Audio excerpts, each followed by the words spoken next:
राजा भैया थोड़ा बेस बना के भाभी लोग आया लहंगा पान के नौजगी बजा।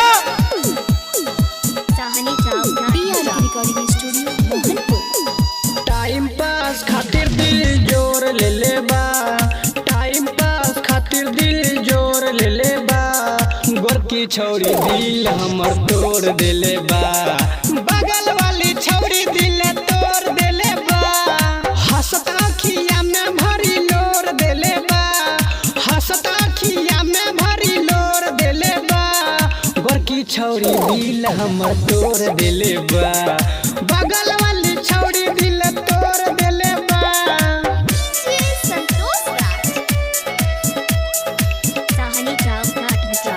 बगल वाली छौड़ी दिल तोड़ देले बा।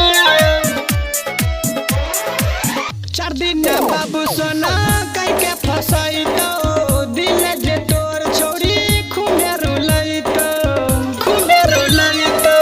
4 दिन बाबू सोना कई के फसाई तो दिल जे तोर छौड़ी खूबे रुलाई तो, दोसर यारबा खातिर दिल तोड़ देले बा, दोसर यारबा खातिर दिल तोड़ देले बा, गोरकी छौड़ी दिल हमर तोड़ देले बा, बगल वाली छौड़ी दिल तोड़ देले बा।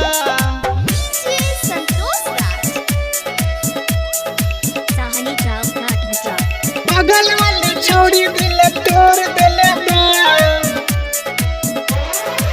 झूठो के प्यार करके कलश बदनाम हो, छौड़ी के चलते जिंदगी होले सुनसान हो, होले सुनसान हो। झूठो के प्यार करके कैलाश बदनाम हो, छौड़ी के चलते जिंदगी होले सुनसान हो।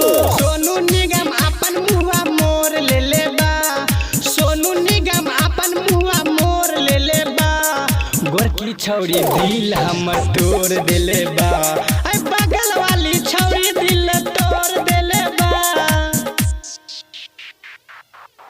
हेलो गाइस, आप सबको अगर हमारा वीडियो अच्छा लगे तो लाइक और सब्सक्राइब जरूर करें और